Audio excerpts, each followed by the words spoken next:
Hi అండి అందరికీ. నేను ఈరోజు కొయ్యటాకు తాలింపు చేస్తున్నాను. మర్చిపోయానండి మీకు ముందు చెప్పడము. తీర వేసాక గుర్తుకొచ్చింది. ఇది ముందుగా మనము ఆకునంతా ఒలిచేసుకోవాలి. ఆకుతో పాటు కాండాలు కూడా ఒలిచేసుకోవాలండి. ఇదో ఇలా ఒలిచేసి వేసుకోవాలి. లేదంటే మనకు తాలింపు అనేది సరిగ్గా అవ్వదండి, కొంచెమే అవుతుంది.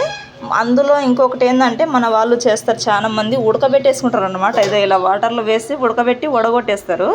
అలా చేయడం వల్ల ఇందులో ఉన్న ప్రోటీన్స్, విటమిన్స్ అనేటివి మొత్తం అవాయిడ్ అయిపోతాయి. మనం ఓన్లీ తొక్క మాత్రమే తింటాం, అందులో పీచు పదార్థం అటువంటివి ఏమి ఉండవు. కాబట్టి ఇలా ఆయిల్లో వేసి మగ్గనిచ్చుకొని చూపిస్తున్నాను ఎలా చేయాలనేది. ముందుగా వచ్చేసి నేను ఆనియన్ వేసాను. ఇదండి ఆనియను కొద్దిసేపు బాగా వేగిన తర్వాత ఈ ఆకు వేసాను ఆయిల్లో. ఇప్పుడు దీనిని ఇలా కలిపెట్టేసుకుంటూ చేసుకోవాలి. ఇలా మొత్తం కలిపెట్టేసుకుంటూ చేసుకోవాలి. మధ్యలో స్లిమ్లో పెట్టేసి ఇందులో ఇట్లా మూత పెట్టేసుకుంటే బాగుంటుంది. అంటే మగ్గుతుంది అనమాట. దానికే ఈ వేడికి అంతా మనం నీళ్ళలో ఉడకబెట్టేసుకోకుండా ప్రోటీన్స్, విటమిన్స్ కూడా తగినట్లుగా ఉంటాయి. ఆ వాటర్లోంచి వెళ్ళిపోకుండా ఇలా చేసుకోండి. నెక్స్ట్ ఇప్పుడు మనము పౌడర్ చేసుకుంటాము కదా, పప్పులు, కొబ్బరి, అందుకు దాంట్లో ఉప్పు వేసుకునే బదులు దీంట్లో వేసుకున్నా కూడా ఆకుకు బాగా పట్టేస్తుంది. అలా వద్దు, పౌడర్లో వేసుకుంటాం అనుకుంటే పౌడర్లోనే వేసుకోండి. నేను ఆల్రెడీ పౌడర్ చేసి పెట్టాను, ఉండండి చూపిస్తాను. ఇదిగోండి, నేను పౌడర్ చేసి పెట్టుకున్నాను ఆల్రెడీ. ఇంతకుముందు అనమాట. ఇంతకుముందు చేసిన తాలింపులో మిగిలిపోయింది ఈ పౌడరు. ఇది అలాగే పెట్టేసుకున్నాను. ఇందులో ఇది కూడా కొంతమంది కొత్తగా ఉంటారు, కొత్తగా నేర్చుకునే వాళ్ళు ఉంటారు, అది కూడా కొంతమందికి తెలియదు. వారి కోసం చెప్తున్నాను. ఇందులో వచ్చేసి పప్పులు, శనగపప్పులు అంటారు, శనగపప్పులు, తెల్లవాయి, కొబ్బరి, కారం పొడి, ఉప్పు, ఇవండి. ఈ 4 ఇంగ్రీడియంట్స్తో ఈ పౌడర్ తయారవుతుంది. ఇది కూడా తెలియని వాళ్ళు ఎవరున్నారమ్మా అని అనుకోవచ్చు కొంతమంది. పాపం కొత్త వాళ్ళు ఉంటారు కదండి, కొత్తగా పెళ్ళైన వాళ్ళు, కొత్తగా నేర్చుకునే వాళ్ళు, పెళ్ళి కాకుండా కూడా, అలాంటి వాళ్ళ కోసం ఇది చెప్పాను ఈ మాట.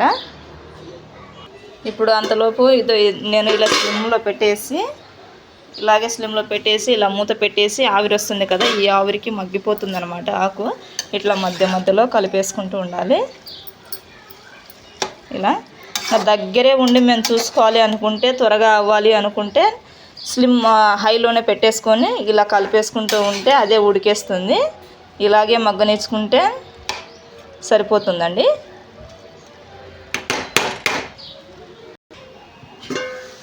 చూడండి, ఇలా మగ్గిపోతూ ఉంటుంది. ఇట్లే చేసేసుకోండి మీరు. నేను అంతలోపు చపాతీ చేస్తాను. ఇందులోకి వచ్చేసి కొంతమంది అయితే పెద్దవాళ్ళు రాగి సంగటి చేసుకుంటారండి, ఇట్లా తాలింపు చేసుకొని.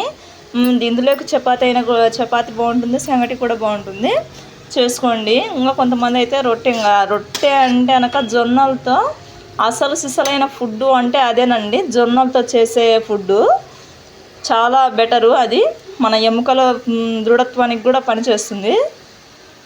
ఈ మధ్యకాలంలో రొట్టె చేయడం అనేది చాలా వరకు మానేశారండి. నేను కూడా చేస్తాను రొట్టె.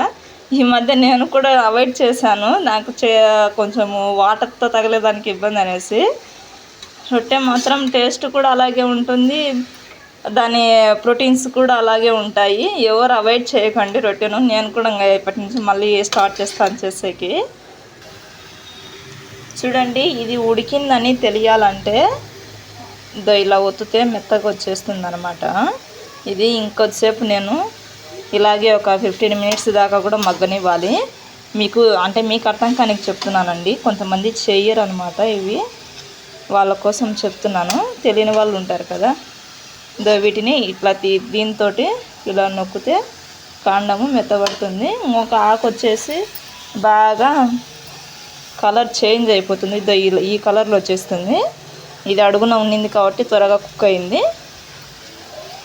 ఈ పైన ఉన్నవి ఇలా ప్రతిదీ మొత్తం ఆ రంగులోకి చేంజ్ అయితే ఉడికినట్లు అవుతుంది. ఆ తర్వాత ఈ పౌడర్ని ఇందులో యాడ్ చేసుకోండి. ఇంకా ఇది ఉడకలేదు, నాకు మళ్ళీ నేను చెడుపుకొట్టాల్సి వస్తుంది. ఇది ఉడికిన తర్వాత ఇది వేసేసుకోండి. అంతేనండి, సర్వ్ చేస్తే రెడీ అయిపోతుంది. వీడియో చాలా లెంత్ అవుతుందండి, నేను చపాతీ చేయాలి అంతలోపు. ఇంకొకటి ఏంటంటే ఆయిల్ తక్కువైనా ఇట్లా మధ్యలో అడుగు అంటుతున్నా ఆయిల్ యాడ్ చేసుకోండి. కొంతమంది ఉడకబెట్టుకొని ఈజీగా చేసుకోవచ్చు అని అనుకుంటారు, అది ఈజీనే కానీ దానివల్ల మనకు వచ్చేది ఏం లేదు. ఇలా చేయడం వల్ల ఇందులోనే మిగిలిపోతుంది కదా ప్రోటీన్స్.